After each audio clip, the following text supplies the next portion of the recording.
lagi sudah dibebaskan oleh Allah Subhanahu wa taala. Kita berharap beliau bisa memberikan beberapa kata-kata buat kita, pesan untuk kita, pesan dakwahnya, pesan hikmahnya, pesan memberi semangatnya. Mudah-mudahan Habib Bahar senantiasa diberikan oleh Allah Subhanahu wa taala keberkahan dalam setiap langkah dakwahnya. Shallu 'alan nabi. Belakang jauh sama maju.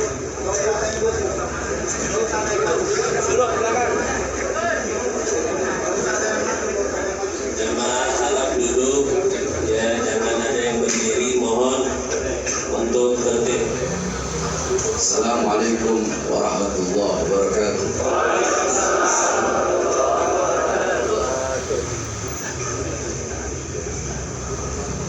Bismillah. Wassalatu wassalamu ala Rasulillah Muhammad ibn Abdullah wa ala alihi washabbihi wa ba'd. Salaman wa tahiyatan wa takriman wa tashrifan. Ya Abuya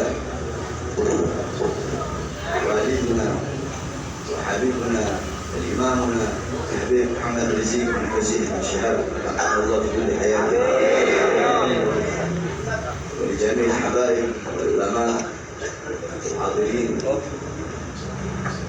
Saya cintai yang saya muliakan guru saya, orang tua saya, teladan saya, pedoman saya, imam saya, Habib Muhammad Rizieq bin Husain bin Syihab. Mudah-mudahan Allah SWT panjangkan umur beliau. Amin. Allah permudah segala urusan akhirat beliau. Amin. Allah perkuat langkah kaki beliau. Amin. Sehingga selalu bisa membimbing kita di dalam Allah Subhanahu wa taala. Amin. Saya cintai yang saya muliakan para alim ulama, para habaib, para kiai beserta seluruh hadirin sekalian yang dimuliakan oleh Allah Subhanahu wa taala. Alhamdulillah. Segala puji dan syukur kehadiran Allah Subhanahu wa taala. Dialah Allah Subhanahu wa taala yang maha besar. Yang besar selain Allah kecil.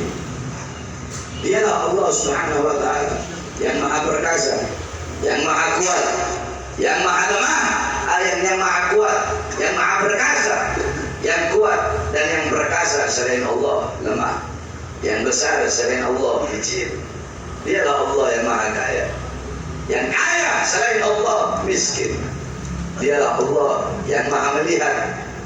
Yang melihat selain Allah buta terhadap warna-warna yang tersembunyi, buta terhadap warna-warna yang tidak tampak.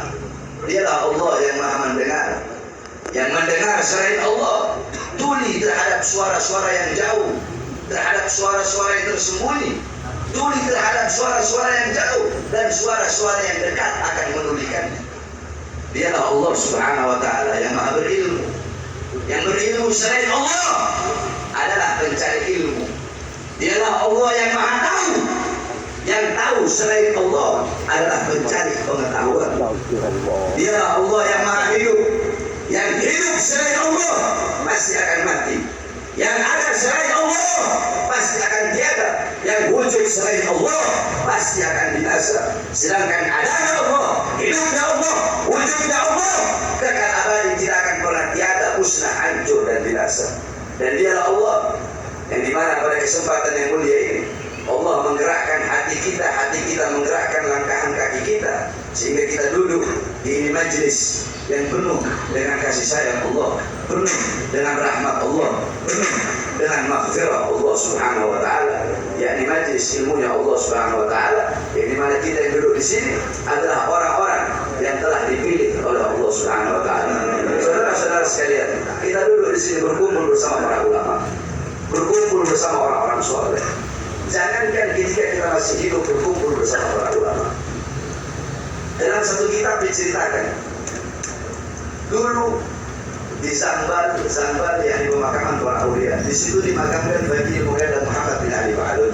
Banyak para habaib, para sahabat Rasul. Dulu ada satu orang fasik. Dia suka berbuat dosa. Dia dimakamkan di pemakaman umum tidak mau terima. Akhirnya oleh keluarganya dimakamkan di samping tembok Zambal. Singkat cerita, ada satu wali bermimpi. Di dalam mimpinya, ini orang fasik sedang disiksa oleh Allah, sedang disiksa oleh malaikat Munkar dan Nakir. diazab karena dia ahli maksiat. Ketika dia sedang diazab, ketika dia sedang disiksa oleh Munkar Nakir, tiba-tiba Faqih Muqaddam Muhammad bin Ali Ba'alawi, Faqih Muqaddam Muhammad bin Ali Ba'alawi, beliau adalah seorang ulama besar, yakni al-qudwatul muhaqqiqin, tajul a'immatil 'arifin. Beliau adalah datuknya Segaf, Al-Idrus, Al-Habsyi, Al-Abbas, Al-Isyab dan lain-lain. Beliau adalah seseorang yang pada umur 7 tahun pernah mengkhatamkan Al-Quran dalam 1 rakaat sholat. Beliau adalah orang yang selama 33 tahun tidak tidur. Ditanya, Imam, kenapa kau tidak tidur? Bagaimana aku bisa tidur? Setiap aku melihat ke kanan, aku melihat surga. Setiap aku melihat ke kiri, aku melihat neraka.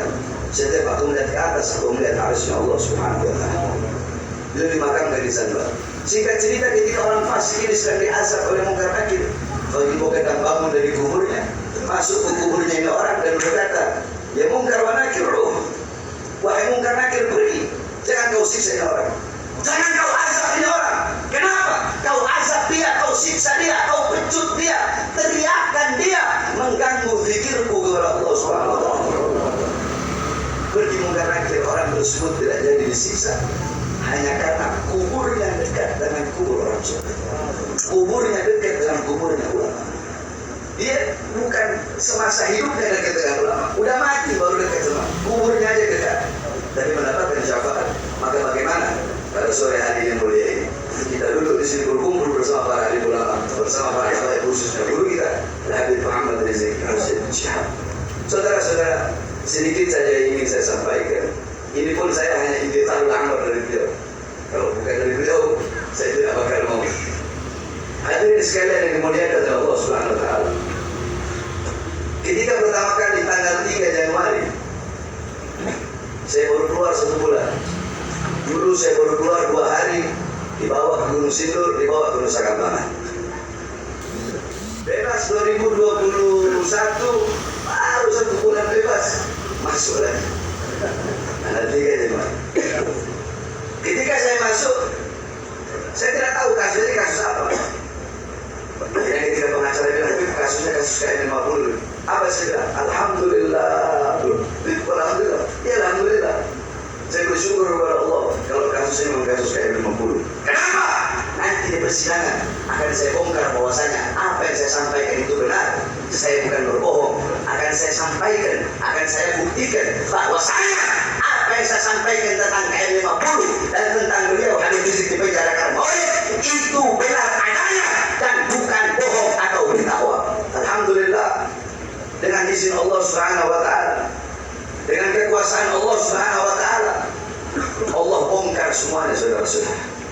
Mulai dari saksi-saksi. Pertama, saksi-saksi yang dihadirkan adalah para kiai-kiai. Kiai-kiai dihadirkan, yang dimana di situ mereka merasa tidak merasa kami sebagai ulama merasa tersinggung dengan pernyataan Habib Bahar bahwasanya Habib Rizik dipenjara karena maulid. Karena banyak kok yang bikin maulid, seakan-akan Habib Bahar hanya menonjolkan satu sosok saja. Siapa itu? Itu Habib Rizik. Jadi seakan-akan Habib Bahar mengkultuskan cucu Nabi Muhammad, itu Habib Rizik Al-Syed Syihab. Karena yang Habib Bahar bahas dalam ceramah hanya Habib Rizik, Habib Rizik, Habib Rizik saja. Dan itu pernyataan seorang doktor, pernyataan seorang profesor, seorang doktor, profesor, tapi otaknya dangkal kalau berpikir seperti itu, saudara-saudara. Kenapa dangkal? Ceramah saya membahas Habib Rizik, kata dia, mengkultuskan. Ceramah saya membahas Habib Rizik, katanya saya hanya mengkultuskan satu ulama saja. Padahal yang membedakan tidak ada Arab. Dia bawa Arab, tidak ada Arab, tidak ada ini, semua sama di mata Allah. Dia bawa ayat inna akramakum indallahi atqakum. Kalimatul haqq uridu bihal batil. Akhirnya di situ ketika itu si kiai tidak hadir. Padahal saya berharap